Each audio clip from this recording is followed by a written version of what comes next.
Welcome to the Stoic Storyteller, your sanctuary for raw, unfiltered stories about the darker side of human nature. Here, we dive deep into the reality of life, the toxic relationships, the bitter betrayals, and the quiet, calculating art of absolute justice. The last lucid thing my mother said to me was, "Don't let Adrian take the house."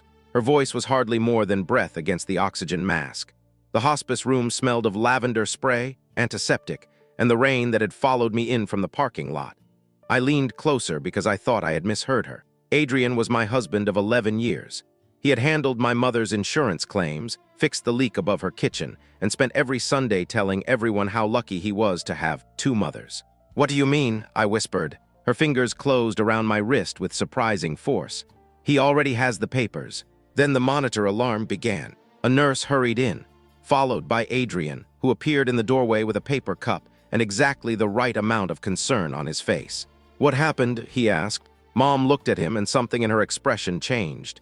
It was not fear. It was recognition, the kind that comes when you finally understand what has been standing beside your bed. The nurse adjusted her medication. Adrian touched the back of my neck. For years, that touch had meant comfort. That night, it felt like a hand checking whether a lock was still secure. "She's confused," he said softly. "The morphine can do that." I told him what she had said. His thumb stopped moving, only for a second. Then he gave me the patient smile he used whenever I became emotional. "Your mother has been worried about money for months. She probably means the repair estimates." I told her I'd keep the house from becoming a burden. A burden? The house was a narrow blue Victorian on Hawthorne Street, paid off since 1998. My father had rebuilt the porch before he died. My height was marked in pencil inside the pantry door. My daughter, Lily, had taken her first steps across the worn oak floor. Mom once said she would haunt anyone who painted over the yellow kitchen. I looked at Adrian. "What papers?" "There are always papers." He kissed my forehead before I could pull away. At 2 in the morning, Mom drifted into a medicated sleep. Adrian insisted I go home and shower. He said Lily needed one parent who was functioning. The sentence was gentle, but it carried the old accusation beneath it. "You are too much, too fragile, too easily overwhelmed." I drove home alone. Rain trembled across the windshield. At every red light, I heard Mom's voice again. "He already has the papers." Our house was dark except for the kitchen. Adrian had left his laptop open on the island. That was unusual. He guarded it even from Lily, claiming it held confidential client files. I stood in the doorway with water dripping from my coat and stared at the screen. An email preview glowed in the corner. "Closing confirmed, 418 Hawthorne Street." I stopped breathing. I clicked. The message was from a title company. It congratulated Mr. Adrian Vale, acting under durable power of attorney, on the successful transfer of my mother's property to Bellwether Residential Holdings. Closing date, 3 days earlier. Sale price, $312,000. The house was worth at least twice that. Attached was a scanned signature. Rowand, my mother's name, written in a hand that tried too hard to look weak. I had watched her sign a birthday card the week before. Her fingers shook, but the E always began with a long upward loop. On this document, it began with a blunt horizontal stroke. Someone had forged it. My stomach turned as I scrolled lower. The buyer's representative was listed as Ward. I did not know the name, but I knew the phone number. It was the number that had appeared on our family bill every night after midnight for the past 6 months. Saved under Mason Plumbing on Adrian's phone. Behind me, a floorboard creaked. I closed the laptop too late. Adrian stood at the entrance to the kitchen, still wearing the charcoal coat he had worn to hospice. His expression was calm, almost tender. "You weren't supposed to see that yet," he said. "Not you misunderstood. Not this is a mistake. Not let me explain. Yet." The word split my marriage open. I put both hands on the island so he would not see them shaking. "Who is?" Adrian set his keys down one by one. Then he smiled. "Before we talk," he said, "I need you to promise you won't make this worse for your mother." That was the first moment I understood the rules had changed. He had stolen her house, and somehow he was already preparing to make it my fault. Adrian did not answer my question. He walked past me, opened the refrigerator, and poured water as if I had asked where he kept the batteries. The cruelty of that ordinary movement frightened me more than shouting would have. "Who is?" I repeated. He drank slowly. "A property consultant." "Why is a property consultant calling you after midnight?" "She works West Coast hours." "We live on the West Coast." He blinked, then laughed under his breath. "You're exhausted." That phrase had ended hundreds of arguments before they began. "You're exhausted. You're spiraling. You're hearing things that aren't there." Adrian never called me stupid. He preferred to make intelligence feel like a symptom. I opened the laptop again. He closed it with one hand. "Your mother signed a power of attorney in February," he said. "She asked me to sell the house before medical costs swallowed everything. She told me not to let you take it. She also told the nurse your father was waiting outside." My father had been dead 12 years.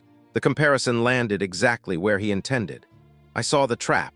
If I believed Mom, I was believing a dying woman whose mind had begun to drift. If I believed the document, I had to accept that she had secretly given Adrian authority over the one thing she promised would remain in our family. "Show me the original," I said. "It's with the attorney." "Which attorney?" His jaw tightened. "Not tonight." I reached for my phone. He took it from the island before I could. "Give that back." Listen to yourself. Give me my phone." He held it behind him, not violently, not enough to leave a mark. Adrian understood thresholds. He knew exactly how far a man could go while still looking reasonable to everyone outside the room. Then my phone rang in his hand. "The hospice." We both froze. Mom had taken a sudden turn. The nurse said I should come immediately. Adrian drove. He kept both hands on the wheel and spoke in a low voice about how stress could trigger my migraines. He reminded me of the panic attack I had after Lily's birth. He said grief made people search for villains. By the time we reached Hawthorne Street, Mom had insisted on home hospice for her final days. I was doubting the shape of my own memory. The porch light was on. A woman stood inside my mother's yellow kitchen. She wore a cream coat and red lipstick, too polished for 3 in the morning. A leather folder lay open beside Mom's fruit bowl. When she saw me through the window, she did not look surprised. She looked annoyed. Adrian stopped so sharply behind me that his chest hit my shoulder. "What is she doing here?" I asked. The woman opened the back door before he could answer. She said, as if we had an appointment, My body went cold. Up close, she was younger than I expected. Early 30s, maybe, beautiful in a precise way. No loose hair, no chipped nail polish, no visible uncertainty. A gold chain rested at the base of her throat. Hanging from it was Adrian's college ring. I recognized the scratch across the black stone. He had told me he lost it during a business trip to Denver. Saw me looking and tucked it beneath her blouse. "Your mother asked me to bring documents," she said. "My mother is unconscious. She wasn't when we arranged this. Get out of her house." Adrian stepped between us. "Not her. Me." His mouth curved. It was not quite a smile. It was the expression of a woman watching a lock click shut. From the bedroom, the hospice nurse called my name. I pushed past them. Mom lay beneath the quilt she had sewn when I was a child. Her breathing came in shallow, uneven pulls. I sat beside her and took her hand. Her eyes opened halfway. "Mom, did you sign the house over to Adrian?" She looked toward the doorway. Adrian stood there with behind him. Mom's lips moved. I bent close. "Blue tin," she whispered. "What?" "Your father's blue tin." Adrian entered the room. "She needs rest." Mom gripped me again. Her nails pressed crescents into my skin. "Not the lawyer," she breathed. "Nora. My sister's name." Then her eyes closed. Behind me said, "We should go, the transfer is complete." I turned so fast the chair struck the wall. "You bought my mother's house." Did not deny it. She looked at Adrian, and Adrian looked back at her, with an intimacy so naked that the room seemed to tilt. It was not a glance between colleagues. It was a conversation they had been having without words for a very long time. That was when I realized the house was not the first thing they had taken from me. It was only the first thing I had noticed. My mother survived the night. By sunrise, she could no longer speak. Was gone, but her perfume remained in the kitchen, something smoky and sweet that clung to the curtains. Adrian made coffee for the nurse. He washed the mugs. He called Lily and told her grandma was comfortable. Watching him perform kindness while my mother lay dying in a house he had already sold felt like being trapped inside a play where everyone knew the script except me. I searched for the blue tin. Dad had owned several. He kept screws in one, tax receipts in another, and fishing lures in a third. I checked the garage shelves, the pantry, the attic crawl space, even the cabinet beneath the bathroom sink. Nothing. At 9, my sister Nora arrived. She came wearing oversized sunglasses, although the sky was gray. Nora had been sober for 4 years, but our family still watched her for signs of collapse. Adrian more than anyone. He loved telling people how much he had helped her get back on her feet.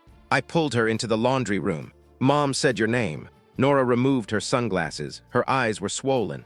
She said my name. She said, not the lawyer, Nora. Do you know what that means? Her face changed. It was small, the change. A tightening around her mouth. But after living with Adrian, I had become a student of small changes. No, she said. Did she give you something? No. A blue tin? No.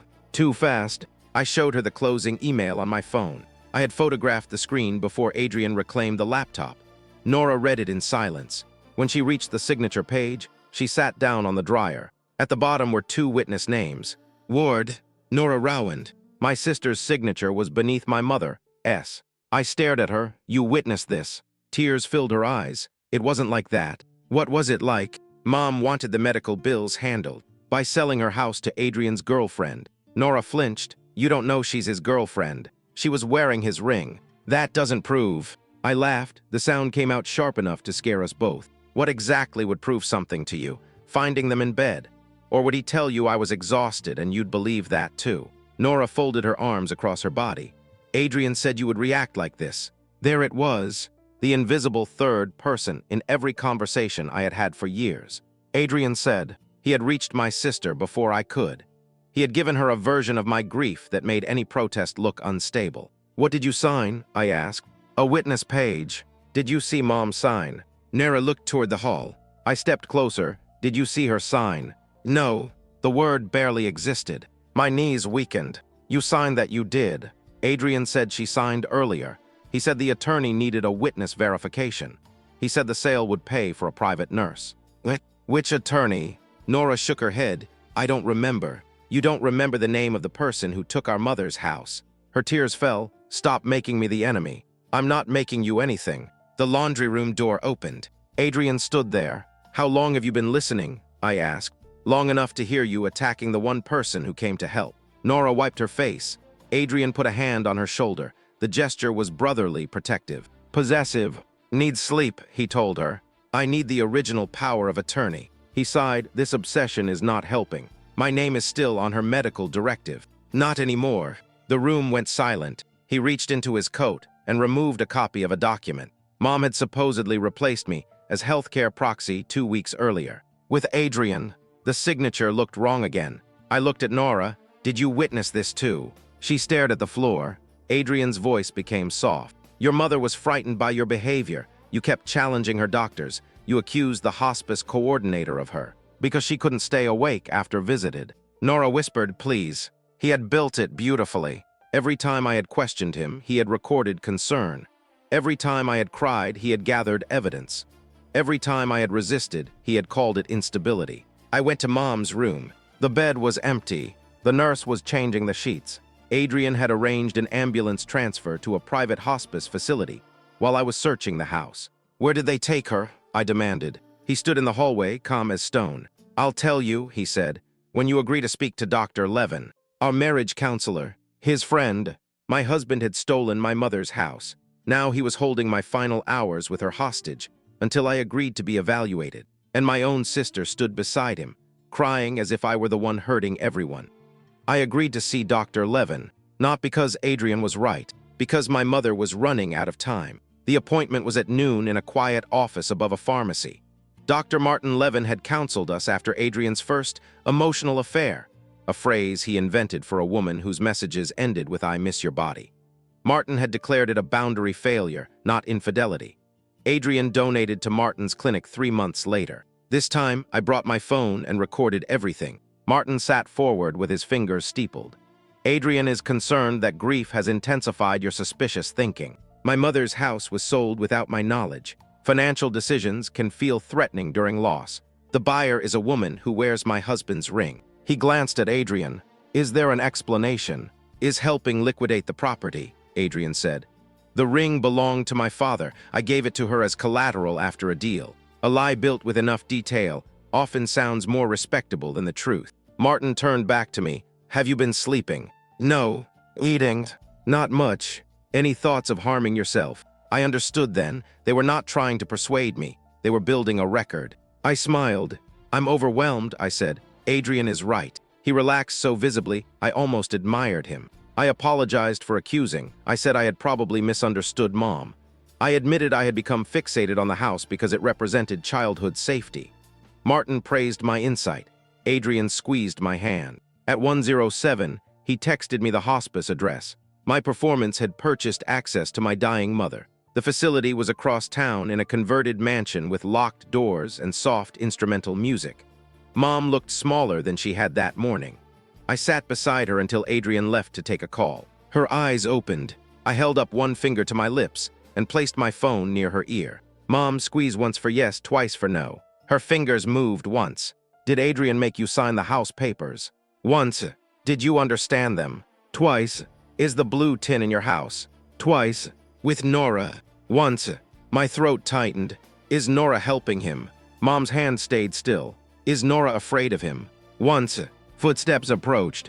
I tucked my phone away. Adrian entered carrying soup. Behind him stood. This time she wore no ring. She spoke to the nurse, using medical language with casual confidence. I looked at her badge. CELESTE Ward, Patient Advocacy Consultant. How long have you worked here? I asked. She smiled.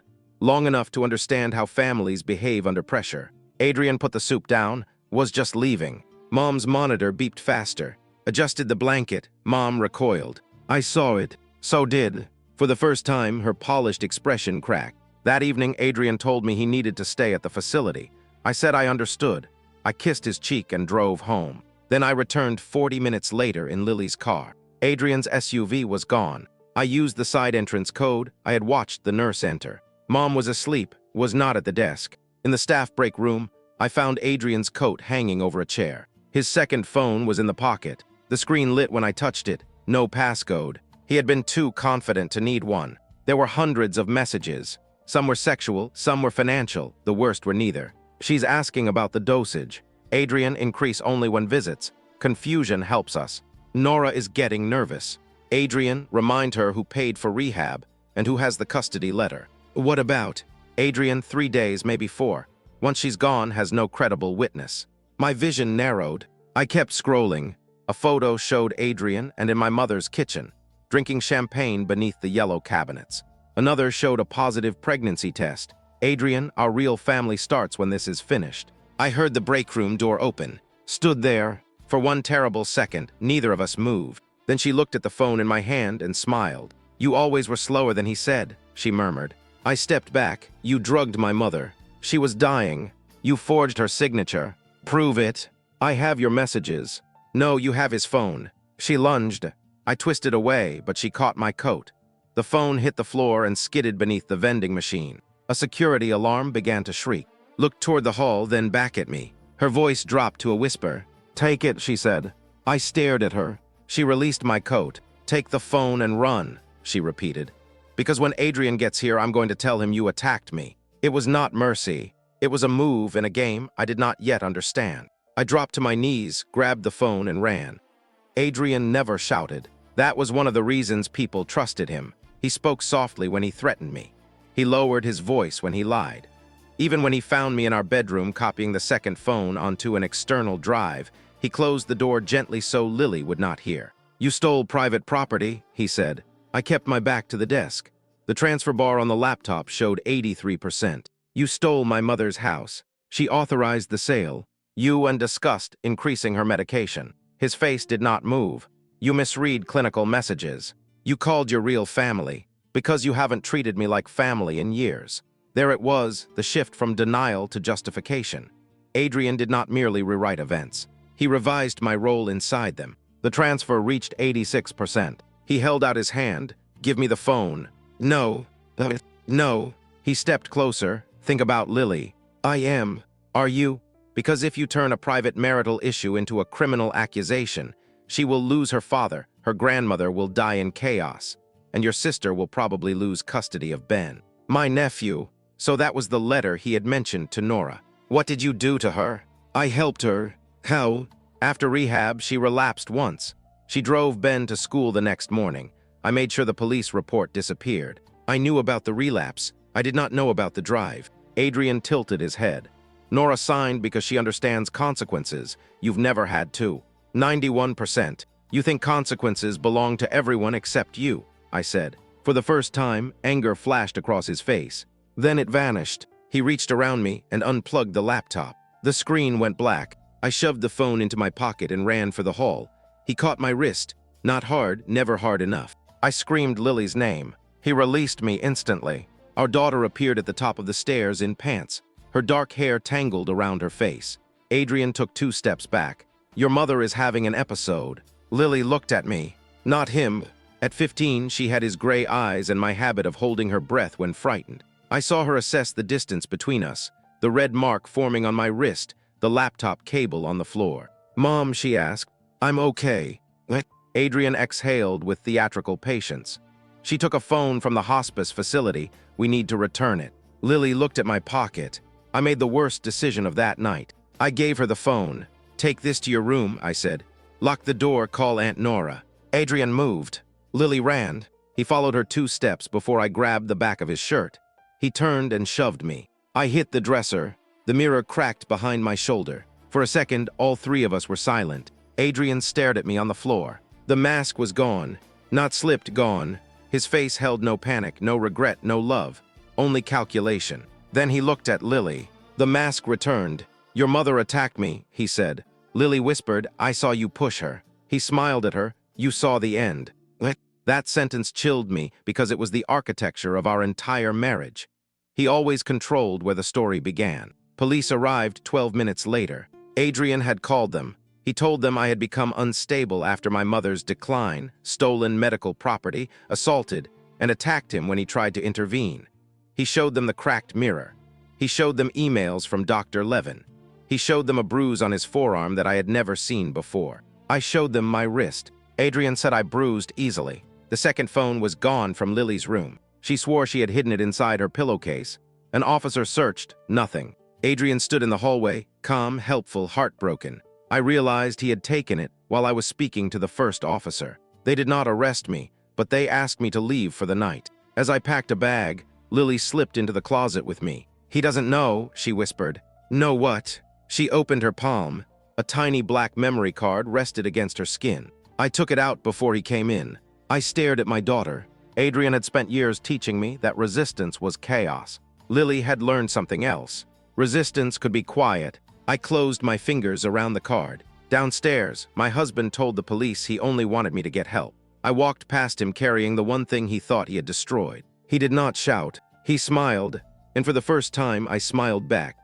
Nora let me sleep on her sofa. At least she called it sleep. I spent the night listening to the refrigerator hum and watching the memory card on the coffee table as if it might disappear. At dawn, I everything onto 3 drives and uploaded an encrypted archive to an account Adrian did not know existed. The messages were worse in full context. He had not simply sold Mom's house. He had used her declining health to move money through Bellwether Residential Holdings, then planned to mortgage the property again after her death. His name appeared on the company documents, but the payment instructions led to a private account controlled by Adrian. Nora stood in the kitchen, pale and silent. "You knew he was sleeping with her?" I said. She flinched. "How long? 6 months." I laughed once. "That's how long you knew, not how long they've been doing it." He said it was over. "His child with her says otherwise." The coffee mug slipped in her hand. "What child?" I showed her the pregnancy test photo. Nora sat down. For a moment, she looked as betrayed as I felt.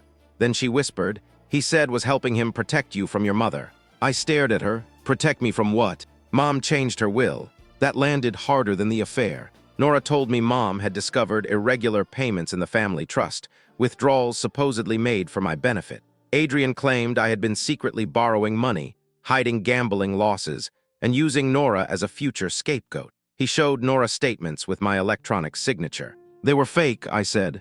"I know that now." "No, you know they might be fake because he betrayed you too." Her eyes hardened. "You think this is easy for me. I think you watched him build a cage around me and helped with the hinges." She stood. "He had the police report. He said he'd send it to Ben's father. So you signed away Mom's house." I signed one witness page. "You signed the healthcare directive." Her silence answered. I felt something inside me close. Nora began crying. "He said if I didn't, he would tell the court I was using again. He had photos." "Were you?" "No." "Then what photos?" She rubbed both hands over her face. "He put pills in my bathroom cabinet and photographed them." That sounded impossible until I remembered who we were discussing. Adrian did not wait for weaknesses. He manufactured them. Nora went to her bedroom and returned with a small blue tin. Dad's old tobacco tin, scratched at the corners. Mom had given it to her 3 weeks earlier with instructions not to open it unless finally stopped defending him. My own mother had known. I might not believe her. Inside were a brass key, a folded bank receipt, and a note in Mom's handwriting. The key opens box 317 at North Harbor Credit Union. Must go alone. Do not trust Martin. Do not trust the lawyer. Do not let Adrian know. Woke up on March 9. I read the final sentence 3 times. What happened March 9th? I asked. Nora shook her head. My phone rang. The hospice facility. I answered immediately, expecting a nurse. Adrian's voice came through instead. Your mother died at 6:14. The room blurred. You said I could see her this morning. You chose to run. My knees folded. Nora reached for me. I pushed her away. On the phone, Adrian continued in the same quiet tone. I've arranged the cremation. There won't be a viewing. It would be too upsetting for Lily. You don't get to decide that. I'm her healthcare proxy, with forged papers. He paused. Then he said, come home, we can still contain this. Contain. Not grieve, not survive. Contain. I looked at the blue tin, the key, and my mother's final warning. No, I said. Adrian sighed. You're going to regret making me your enemy. You became my enemy before I knew there was a war. I ended the call. Nora whispered my name. I did not look at her. My mother was dead. My husband had her house. My sister had helped him silence me. But in my hand was a key Adrian did not know existed. And for the first time, he was not the only one holding a secret. North Harbor Credit Union opened at 9. I arrived at 8:20 and waited in the parking lot with the blue tin under my coat. Every dark SUV made my pulse jump. Adrian had installed a family location app on my phone years earlier, supposedly for safety. I left the phone in Nora's kitchen and bought a prepaid one with cash. The bank manager inspected Mom's key and my identification. Box 317 was registered to Rowan and Rowan Vale, payable on death access. Adrian's name was nowhere. Inside the box were 4 things: a flash drive, a sealed envelope addressed to me, a notarized revocation of Adrian's power of attorney, dated March 9, and a photograph of standing beside my father. The photo had been taken 18 years earlier. Dad looked younger, heavier, alive. Could not have been more than 16. On the back, Mom had written, Richard's daughter. Her mother finally told me in 2018. My knees nearly gave way. Was my half-sister. I opened Mom's letter. If you are reading this, Adrian moved before I could stop him. I am sorry I waited. I believed evidence would protect you better than a warning because you loved him enough to explain away every bruise he left where no one could see it. Contacted me 2 years ago. She wanted recognition, then money, then the house. She believed Richard promised it to her mother. I offered a fair share of the estate if she agreed to a DNA test. She refused and brought Adrian into it. He was already sleeping with her. I stopped reading and pressed my fist to my mouth. Mom knew. For 2 years she knew. The betrayal felt different from Adrian's. His was a knife. Hers was a locked door while I bled outside. The letter continued. On March 9, I woke while and Adrian argued in my room. They believed I was sedated. He said the house sale would fund the acquisition of Rowan Ledger, and that would be blamed for the missing trust money. Threatened to expose him if he did not leave you after my death. I revoked his authority that afternoon. The original is enclosed. A copy went to my attorney, but I no longer trust him. The flash drive contains recordings from the home security system. Richard installed hidden microphones after the break-in in 2007. Adrian never knew they still work. Do not fight him emotionally. He feeds on reaction. Follow the money. Love. Mom. The flash drive held 73 audio files.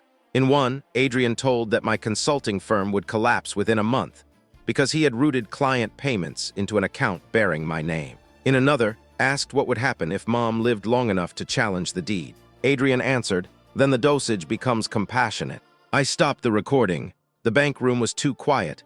My own breathing sounded mechanical. I everything to the cloud. Then I listened to the final file. Mom's voice came first, weak but clear. You will not touch my daughter's company. Adrian laughed. Not loudly. He never needed volume. Doesn't own anything without me, he said. Not the company, not the house, not even the version of herself people believe. A chair scraped. Mom said she will when I'm finished. The recording ended with a door opening and saying, You told me she was unconscious. I sat there until the manager knocked. Outside, a black SUV idled across the street. Adrian's. He had found me. I put the envelope inside my blouse.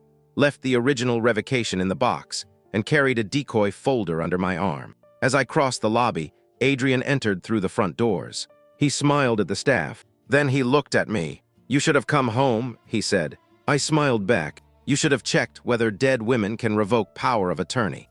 Adrian followed me into the parking lot, but did not touch me. He did not need to. 2 police cars turned in behind him. He had reported that I stole documents from my mother's estate and threatened to destroy him. He showed the officers a text from my number. "If Mom dies, I will burn your life down." I had never sent it. He had access to our mobile account and a cloned backup of my phone. I gave the officers the notarized revocation. Adrian glanced at it and smiled. "That document is fraudulent," he said. "My wife has become obsessed with creating evidence. The sentence was designed to contaminate anything I produced after it." One officer asked whether I had a weapon. Adrian answered before I could. "She keeps my father's revolver in her desk." What? I did not know he owned a revolver. They searched my car. The gun was beneath the passenger seat. For several seconds, I could not speak. Adrian watched me with sad eyes, already mourning the woman he planned to invent. The serial number had been filed down. The officer's tone changed.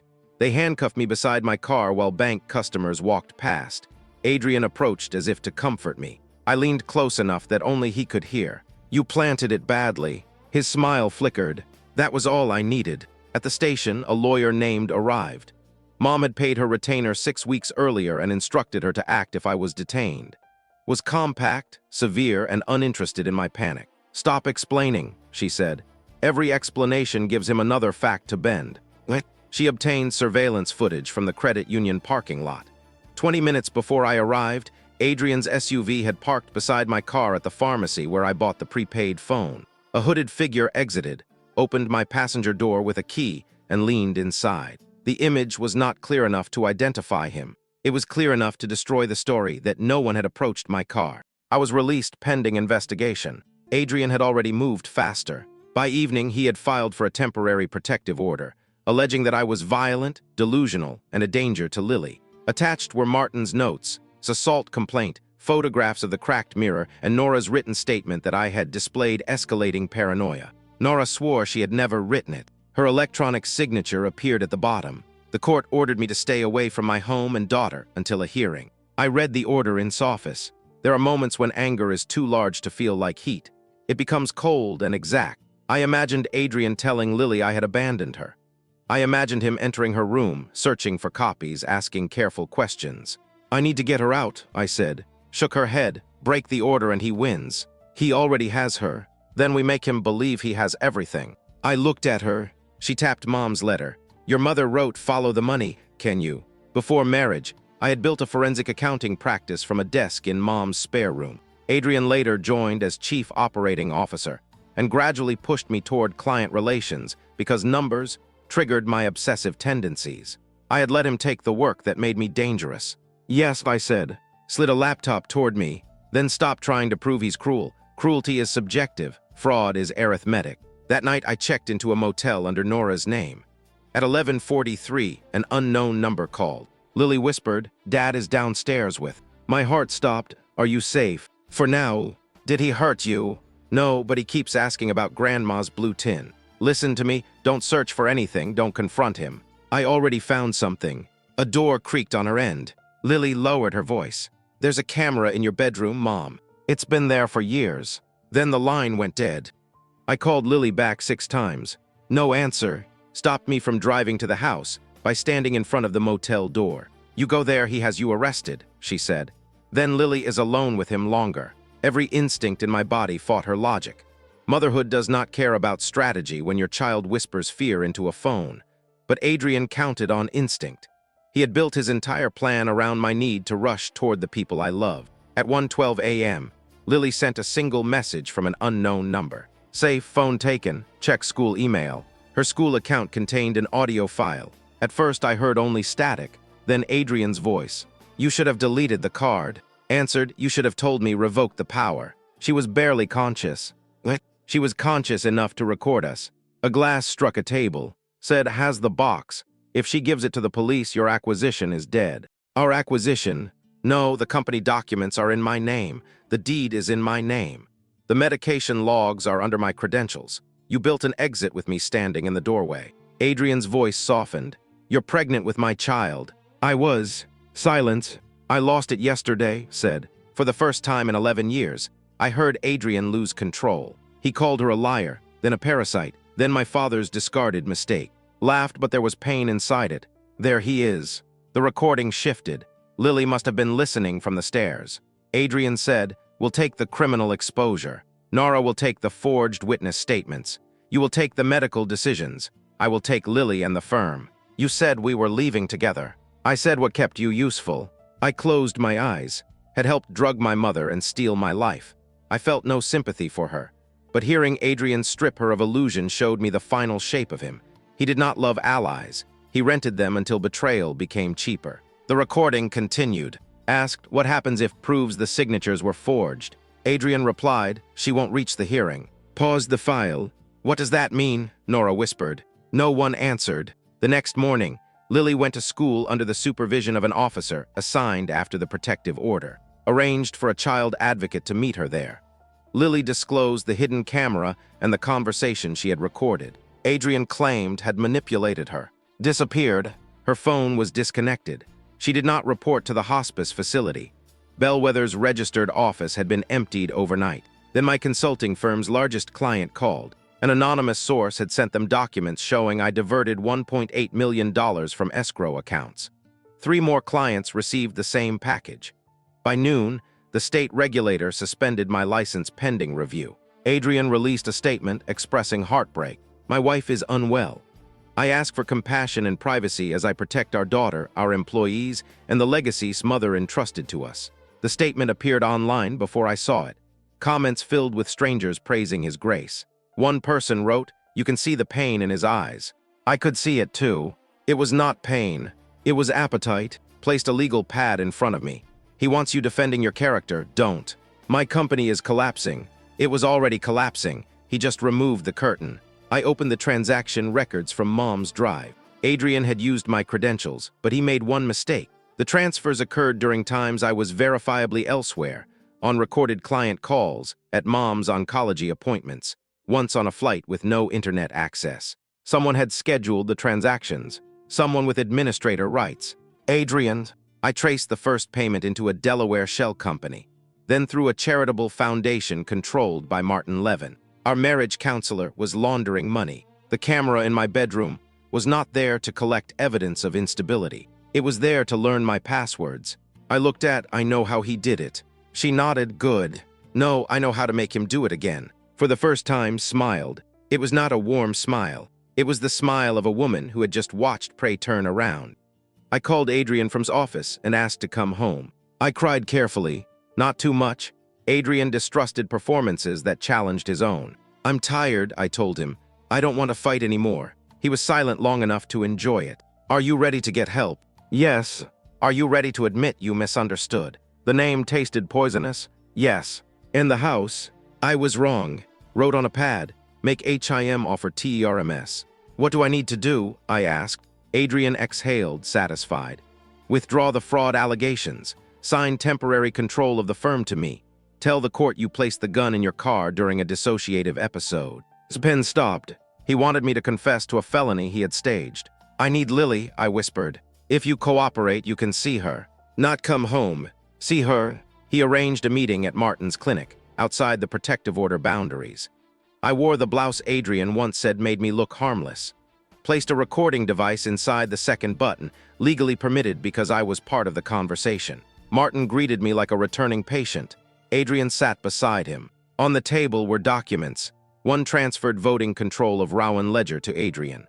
Another admitted I had fabricated claims against. The final page stated that grief had caused episodes of paranoia, memory distortion, and impulsive possession of an unregistered firearm. I read slowly. Adrian touched my hand. "This is how we rebuild trust." I lowered my eyes. "We'll come back." His fingers tightened. "She's irrelevant." I saw the pregnancy test. Martin leaned forward.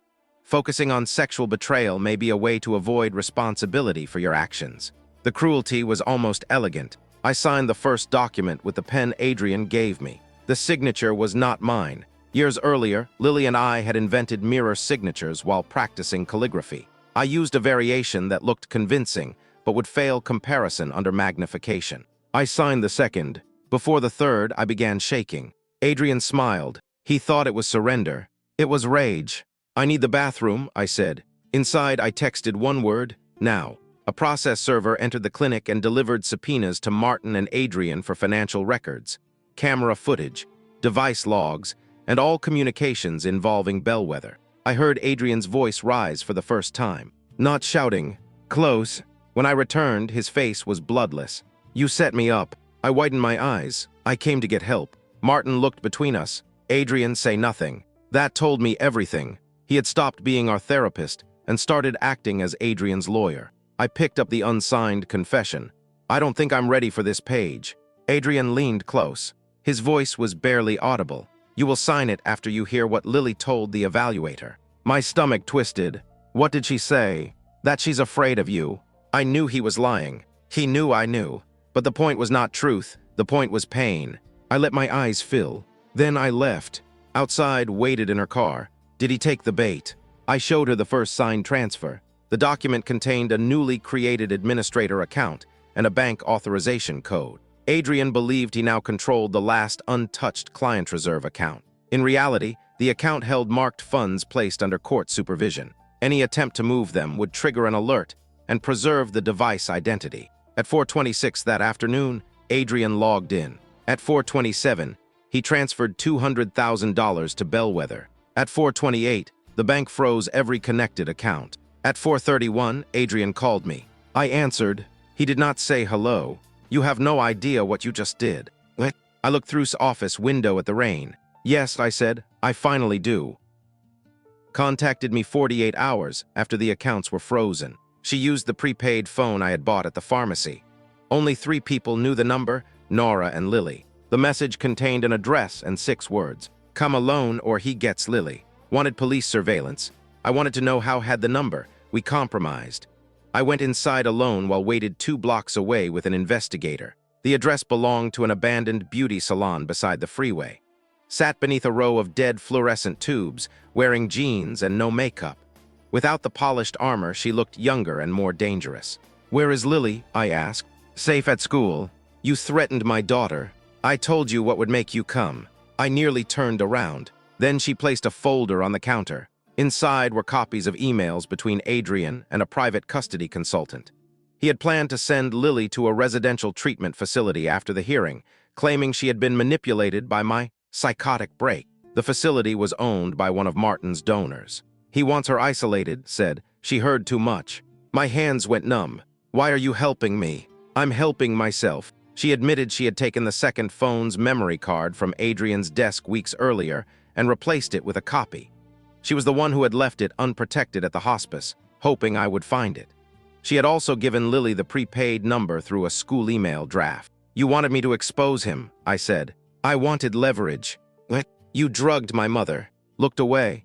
"I adjusted medication within the prescribed range." "You increased it when I visited." Adrian said stress made suffer. "You knew that was a lie." Her eyes hardened. "You were his wife for 11 years. Don't pretend I'm the only woman who believed what was convenient." The blow landed because it contained truth. She told me Adrian had promised her the Hawthorne house as recognition of what our father her.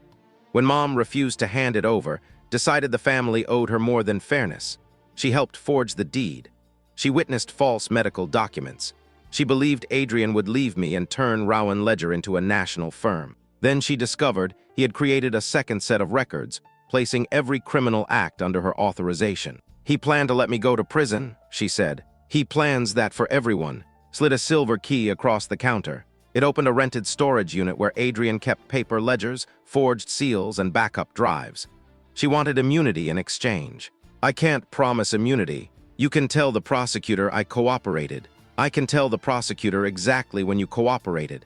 After the money froze and after Adrian discarded you." Her face twisted. "You think you're better than me?" "No, I think my mother is dead." For a moment, neither of us moved. Then said, "Wasn't supposed to die that night." I felt the room tilt. "What does that mean?" "Her dose had been reduced. She was stabilizing. Adrian visited after you left." "Did he touch her medication?" "I don't know." "Did you see him?" "I saw him leave her room." 10 minutes later, the alarm sounded. I grabbed her wrist. Why didn't you tell anyone? Because I was already guilty. Outside, tires screeched. Called my burner. Get out. Adrian's SUV just turned in. Heard the voice, her face emptied. He followed you. No, I said. I looked at the only person besides who knew where I was. He followed you. The salon's back door slammed. Adrian had entered the building. Ran toward the rear exit. Adrian appeared between us and the door. He wore no coat despite the cold. His expression was calm, but his right hand stayed inside his pocket. You two finally met honestly, he said. How disappointing. I moved closer to the counter where I had left the silver key. Adrian noticed. He noticed everything. You come home. You tried to send Lily away. I tried to protect her from this, from hearing you confess. His gaze shifted to, what did you give her? Laughed once, the future you wrote for me. Adrian's hand came out of his pocket. He held a small black device, a remote trigger, not a gun. The salon lights died. A chemical smell filled the room. Smoke rolled from the hallway. He had started a fire in the rear storage area before entering. Panic broke the scene apart. Shoved a chair through the front window. Glass exploded onto the sidewalk. I grabbed the key and crawled beneath the smoke. Adrian caught my ankle. I kicked hard and heard him grunt, then struck him with a metal display stand. We climbed through the broken window as flames moved across the ceiling. His investigator pulled me away. Adrian emerged seconds later, coughing with blood at his temple. He pointed at, she started it. Of course he did. Fire investigators later found an accelerant bottle in her car. Adrian had planted it, but he had missed the salon's neighboring traffic camera. It captured him entering through the rear alley 20 minutes before us with a container in his hand. He was arrested for arson and released on bail by morning. Money had frozen, but influence had not. The storage unit key led to a climate-controlled warehouse on the edge of town. Obtained an emergency order before we entered. Inside Unit 604 were shelves of files, old phones, notary stamps, and surveillance drives. One folder carried my name. It contained photographs from our bedroom camera dating back 7 years. Some showed me changing clothes. Some showed me crying. Some showed me entering passwords on my laptop. Every private moment had been cataloged, labeled, and turned into potential evidence. Behind a false mirror in the unit was a smaller room. A desk faced 6 monitors. On one screen, the live feed from our home showed Lily eating cereal while Adrian's mother sat nearby. Another feed showed Nora's apartment. A third showed Mom's kitchen. Adrian had not merely watched me. He had watched all of us. Nora found a file containing her custody papers and photographs of pills he had planted. Lily's file included therapy notes Adrian should never have possessed. Martin's signature appeared on the release forms. Then I found the ledger. Payments to Martin, payments to my mother's attorney, payments to a hospice nurse listed only as RK. Beside the final payment was a note in Adrian's handwriting. ER resolved, no autopsy. My body went cold. Mom had been cremated within hours of death. No autopsy, no second chance. Photographed the page. Behind us, the live feed from my house flickered. Adrian entered Lily's bedroom. He closed the door. I reached for my phone. Before I could call, Lily looked directly at the hidden camera. Then she held up a handwritten sign. I know you're watching. Adrian turned toward the lens. The feed went black. By the time police reached the house, Adrian was gone. So was Lily. His mother claimed Lily had left voluntarily. The front camera showed her walking beside Adrian without resistance. That image spread through the department within minutes.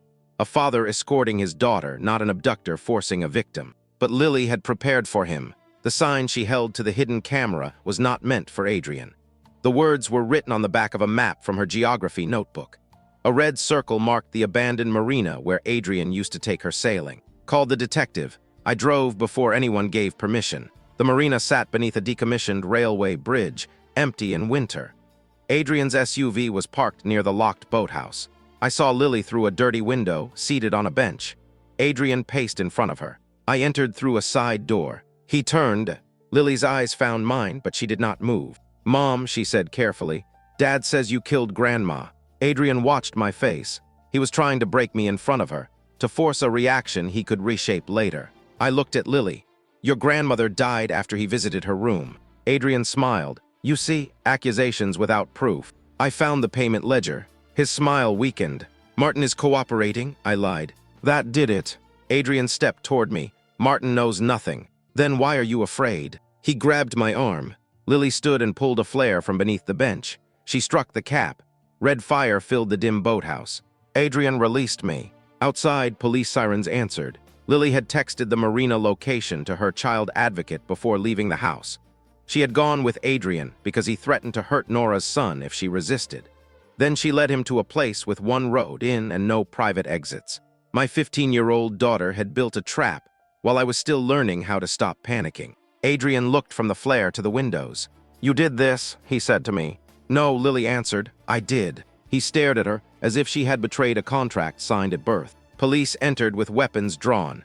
Adrian raised both hands. His voice changed instantly. "My wife followed us. She's unstable. My daughter is confused." Lily held the flare steady. "I recorded everything," she said. A phone rested on the bench behind her. Adrian's face finally broke. Not into rage, into terror. He rushed for the phone. An officer tackled him before he reached it. On the recording, Adrian had told Lily that Mom's death was necessary to protect the family. He had also admitted moving her to the residential facility would keep her from testifying. It was not a full murder confession. It was enough to revoke bail. As they led him away, he looked at me. "You think this ends with me?" I understood the warning only after called from the storage unit. Someone had wiped the servers remotely. Every live feed, every backup, every folder stored on the local system was gone. The paper ledger remained. So did our photographs, but the recordings tying Martin, the attorney, and the hospice staff to Adrian had vanished. He had not been speaking about himself. He had been reminding me that the machine around him still had hands. Mom's memorial was held 9 days after Adrian's arrest. He attended by video from jail. His lawyer argued that, as healthcare proxy and executor under the disputed will, Adrian had a right to participate. Objected. The court had not yet invalidated the forged documents, so his face appeared on a screen beside the altar. Even in custody, he found a way to stand at the center of my mother's funeral. The chapel was filled with clients, neighbors, hospice staff, and employees from Rowan Ledger. Martin sat in the third row wearing grief like a tailored suit. Mom's attorney avoided my eyes. Nora held Ben's hand. Lily sat beside me, rigid and pale. A pre-recorded tribute began. The first images were harmless. Mom in the garden, Mom holding Lily, Mom dancing badly at my wedding. Then the video changed. A photograph appeared of Mom signing the power of attorney. Another showed her shaking Adrian's hand. Text filled the screen. Evelyn Rowan entrusted her legacy to Adrian Vale. Murmurs moved through the chapel. Adrian had prepared a final act of ownership. His recorded voice described how Mom had chosen him to lead the company and preserve the Hawthorne house through bellwether. He called me a beloved daughter struggling under unimaginable grief. My humiliation had been edited into her obituary. I stood, caught my sleeve. Not yet. The tribute ended. Martin approached the lectern to speak about compassion. Then the chapel speakers crackled. Mom's voice filled the room. Martin, if you are hearing this, found the switch. He froze. The real memorial file had been hidden on the flash drive in box 317. Lily had scheduled it through the chapel's system, using a link Adrian's team never saw. Mom continued, "Adrian believes control is the same as love. Martin helped him teach my daughter that lesson. My attorney helped him put it on paper, helped him put it in my blood." People turned toward Martin. On the screen, payment records appeared one by one. Mom named the trust withdrawals, the forged deed, the revocation, and the hidden camera. She did not accuse Adrian of murder. She did something worse for a man like him. She explained him. He studies shame because shame makes quiet prisoners. If he's crying, he calls her unstable. If she is calm, he calls her cold. If she fights, he calls her dangerous. There is no correct way to survive a story written by the person hurting you. I could not breathe. On the jail screen, Adrian stood and shouted for someone to cut the feed. The chapel heard him. For once, he was the loudest person in the room. And for once, loudness did not make him powerful. It made him visible. Mom's final message was addressed to me. "I am sorry I waited for perfect evidence while you lived inside imperfect pain. Do not spend the rest of your life becoming the weapon that defeats him. Become the witness he could not erase." The recording ended. Silence held the chapel. Then the hospice nurse listed as RK rose from the back row. Her name was Rachel. She walked to the aisle with tears on her face and said, "I changed chart. Adrian paid me, but I did not give the final dose." Every head turned toward the screen. Rachel looked directly at Adrian. "He did." Rachel's confession fractured the case open. She told detectives Adrian had paid her to record higher doses than Mom actually received, creating an explanation for confusion and death. Handled the medication changes during my visits. On the final night, Rachel found Adrian alone beside Mom's bed with an empty syringe in the disposal tray. She said nothing because he threatened to expose records from an earlier job. Another manufactured weakness.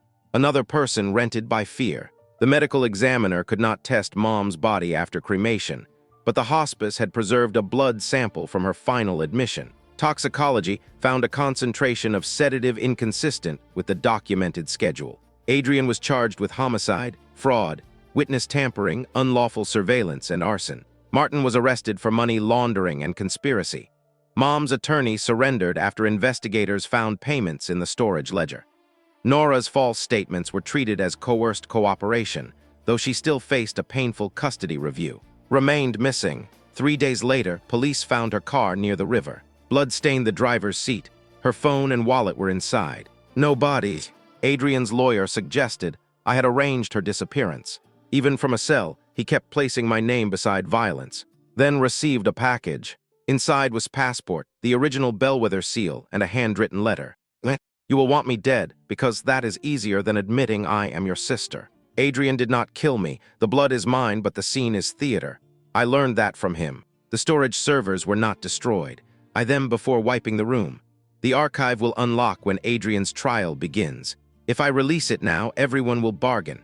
If I wait, they will lie under oath first. Do not look for me. Tell I was sorry. There was no signature. I read the final line until anger swallowed every other feeling. Wanted forgiveness from a dead woman, because dead women cannot refuse it. She planned the blood, I said. She's escaping. Nodded and preserving leverage. Can we trace the package? Probably not. I wanted to tear the letter apart. Instead, I placed it in an evidence sleeve. That was the difference between revenge and justice I was beginning to understand. Revenge wants the feeling now. Justice preserves what will matter later. The civil court voided the transfer of Hawthorne Street based on Mom's revocation. But the house did not immediately return to me. Bellwether had mortgaged it twice, and the lenders fought to protect their claims. Adrian had turned my childhood into paperwork that could outlive him. I visited the property after the locks were changed. The yellow kitchen had been painted gray. The pantry door was gone. So were the pencil marks showing my height and Lily's first uneven line. I stood in the empty room and finally screamed. Not elegantly, not strategically. I screamed until my throat burned and my knees hit the floor. Lily found me there. She sat beside me without speaking. After a while, she said, "Grandma kept the pantry door." I looked up. She had a carpenter remove it before hospice. It's in Aunt Nora's garage. Mom had preserved the part she knew they would destroy. I laughed and cried at the same time. Then Lily handed me her phone. A new email had arrived from Stead account. One sentence. Ask Adrian who paid for your father's accident. My father died when a delivery truck pushed his car through a guardrail. The police called it brake failure. The driver had fallen asleep. The trucking company settled quickly. We accepted because grief made paperwork feel obscene. 12 years later, found the driver. His name was Owen Pike, and he lived in a nursing facility 3 counties away. He had never fallen asleep. A man had paid him to force Dad off the road after another man disabled the brakes. The payment came from Vale Strategic Holdings, Adrian's father's company. Victor Vale had been Dad's business partner before Rowan Ledger existed. Dad discovered Victor was stealing from clients and planned to report him. Victor arranged the crash to protect himself. Adrian learned the truth during law school. He did not report his father, he blackmailed him. The money Adrian used to buy his first share of my firm came from Victor's silence payment. The expensive dinner where Adrian proposed, the ring, the house deposit, the honeymoon. My marriage had been purchased with the secret of my father's murder. I visited Adrian in jail. A glass wall separated us. He lifted the phone and smiled as though we were meeting for lunch. "Contacted you," he said. "You knew who she was before you met me." He did not answer. "You married me because of Dad's company. I married you because you were brilliant." Past tense. You stopped being brilliant when you started needing everyone to reassure you. The old wound opened automatically. That was his gift. He could touch a scar and make it feel current. I held up a copy of Victor's payment record. Adrian's eyes changed. "Your father killed mine," I said. "You used it to buy your way into my life. My father made a mistake. A mistake is forgetting an anniversary. Richard was going to destroy both families. So Victor destroyed him first. Adrian leaned closer to the glass. You want me to be a monster because then your choices become innocent. For 1 second, I was back in Martin's office, trying to prove I was not unstable. Then I remembered Mom's voice. Become the witness he could not erase. I did make choices, I said. I chose you, I defended you, I apologized when you hurt me. That shame belongs to me. His smile returned. I continued. But the crimes belong to you. The smile disappeared. He lowered his voice. Victor will bury you. Victor is being arrested right now. A guard opened the door behind him. Adrian turned. 2 detectives waited outside the visitation room. For the first time, he looked small. Not because he had changed, because the frame around him had. As they led him away, he struck the glass with his palm. I did not flinch. Outside the jail, told me Victor had been taken into custody. Owen Pike had given a sworn statement. The mechanic who sabotaged the brakes was dead, but his widow had preserved a cash ledger. The evidence was old, damaged, imperfect. So was I. It could still tell the truth. Adrian's trial began 8 months later. By then, reporters called him the quiet husband. They used photographs from charity dinners where his hand rested protectively at my back. Commentators debated whether I had ignored warning signs. Some asked why I stayed. No one asked why he worked so hard to make leaving impossible. Martin first. Under oath, he claimed Adrian misled him and that the financial transfers were donations for mental health outreach. Mom's attorney blamed. Rachel blamed fear. Nora admitted signing documents she had not witnessed. Her voice shook, but she did not look away. Then Adrian. His lawyers had warned him not to. He believed he could charm arithmetic. He described me as gifted but unstable. He said Mom had begged him to protect the estate from my reckless spending. He, the affair, until the prosecutor displayed his messages with. Then he called the affair an emotional escape from abuse. He entering Mom's room with a syringe. He planting the gun. He, the hidden cameras were hidden. He said they were part of a home security system I had requested. Each lie was plausible alone. Together, they became architecture. The prosecutor asked about Bellwether's server archive. Adrian smiled. There is no archive. Every phone in the courtroom vibrated. An email arrived from an anonymous address containing a public link.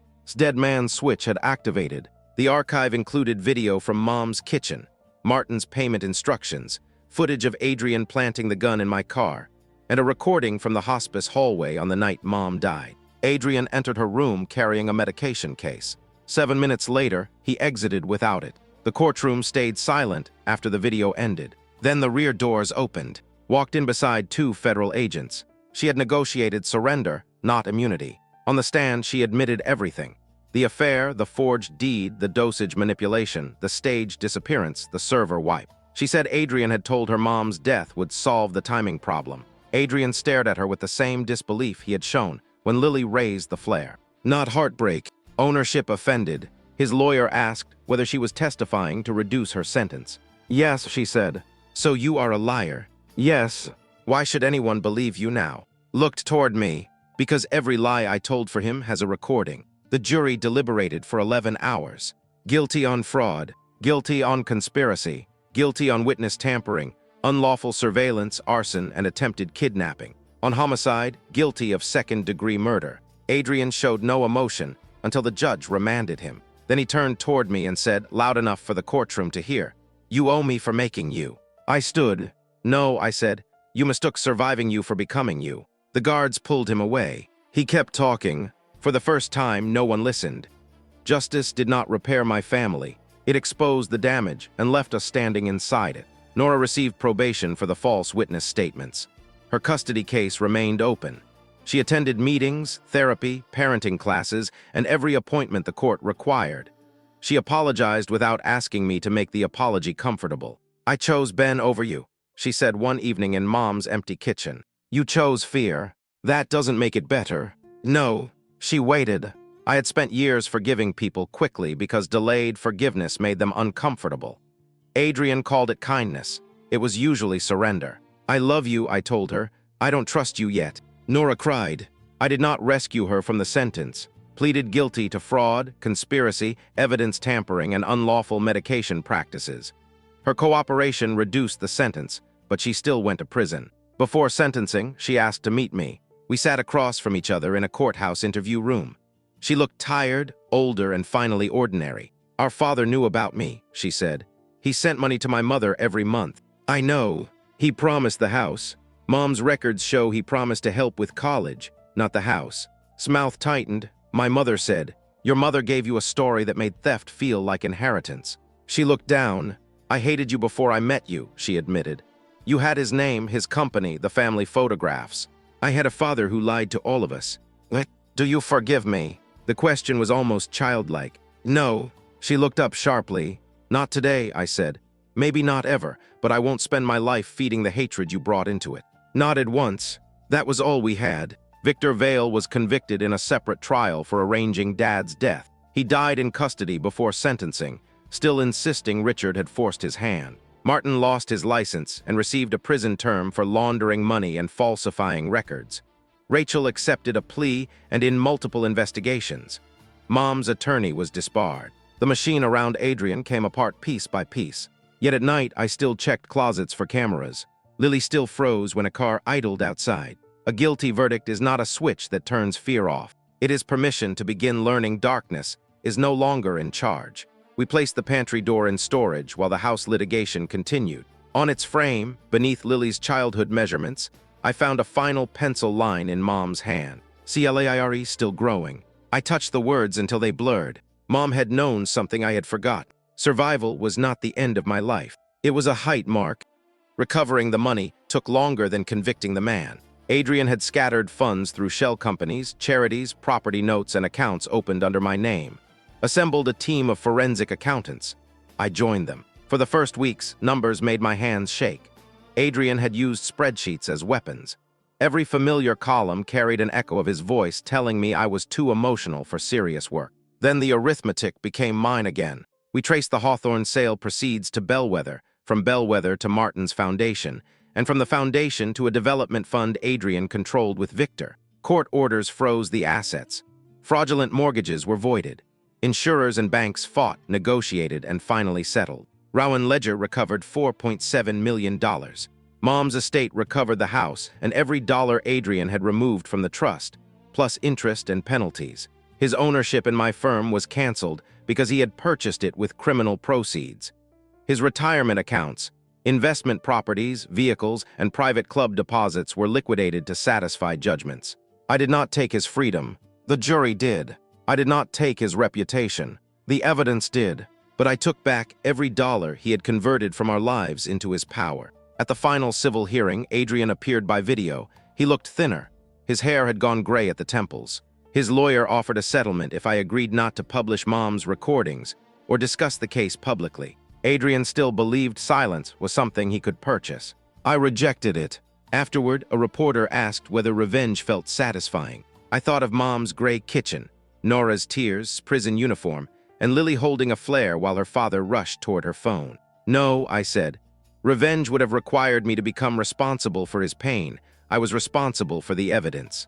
The quote spread online. People called it strength. They did not see me vomiting in the courthouse bathroom afterward. They did not see Lily sleeping with her bedroom light on. They did not see how often I reached for a phone to call Mom. Strength was not the absence of collapse.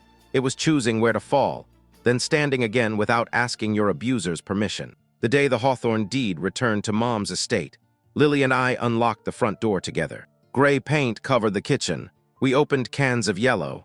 Nora arrived with brushes and the pantry door. She did not ask whether she was forgiven. She simply worked beside us. By sunset, the room glowed. I stood in the center of it, covered in paint, and realized Adrian had failed at the thing he wanted most. He had taken money, time, trust, and lives, but he had not become the final author. We were still writing. 1 year later, Hawthorne Street opened again. Not as my home. I could not live inside every memory at once. We turned it into the Rowan House, a temporary residence for women and families escaping coercive control. Rowan Ledger funded the first 3 years. The yellow kitchen remained. The pantry door hung behind glass, its pencil lines visible. Near the entrance, we placed no photograph of Adrian. Abusers occupy enough walls. On opening night, Lily spoke about digital surveillance and the difference between protection and possession. Nora coordinated family services, stood at the back pretending not to be proud. I read a short passage from Mom's final letter. Do not fight him emotionally. He feeds on reaction, follow the money. Then I added what I had learned. Follow the pattern, preserve the proof, believe the fear that arrives before the explanation. After the guests left, I sat alone on the porch. A letter from Adrian waited in my bag. Prison staff had forwarded it that morning. Everything you have exists because I sharpened you. You built a career from defeating me. You built a house from my name. You will never be free because every time you tell the story, I return. For several minutes, I listened to the night. A year earlier, those words would have entered my body like instructions. I would have argued with them in my head, proving I had existed before him. Now I saw the final trick. He wanted even my healing to remain a conversation with him. I tore the letter once, then stopped. Evidence should be preserved. I placed it in the archive with the others. Not because he still controlled me, because one day Lily might wonder whether people like him change when consequences arrive. The letter answered. My phone rang. It was a young woman scheduled to enter the house the next morning. She apologized for calling late. She said her husband never hit her, but he monitored her accounts, read her messages, told her she was unstable, and made everyone believe he was taking care of her. I don't know if it counts, she whispered. I looked through the window at the yellow kitchen. It counts, I said. She began to cry. I did not tell her to calm down. I did not ask what she had done to provoke him.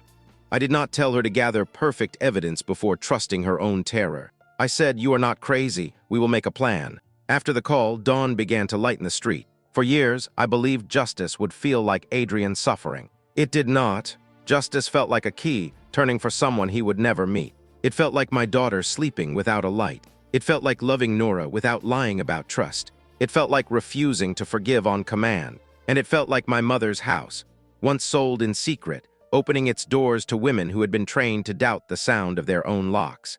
Adrian had wanted the house because he thought ownership was victory. He never understood what Mom knew. A house is not powerful because someone possesses it. It is powerful because of whom it protects. I closed the front door, turned the key, and watched the sun rise across the yellow walls. This time, silence was not something done to me. It was peace.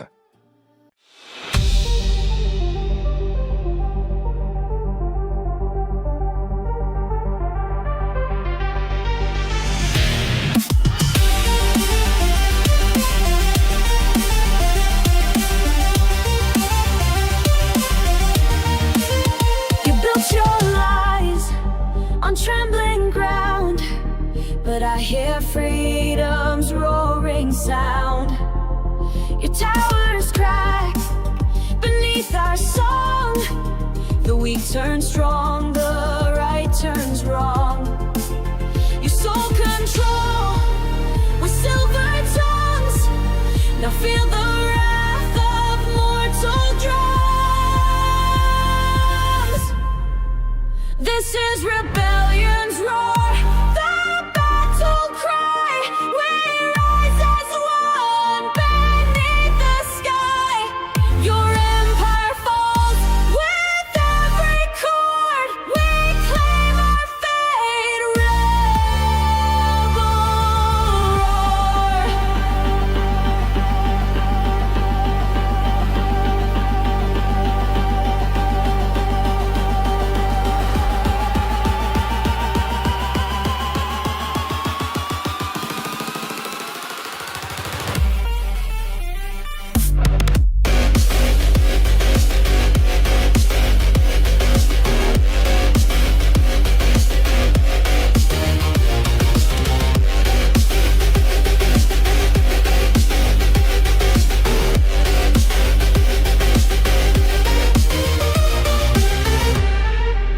You cast us low in silent fear, but now our voices you will hear.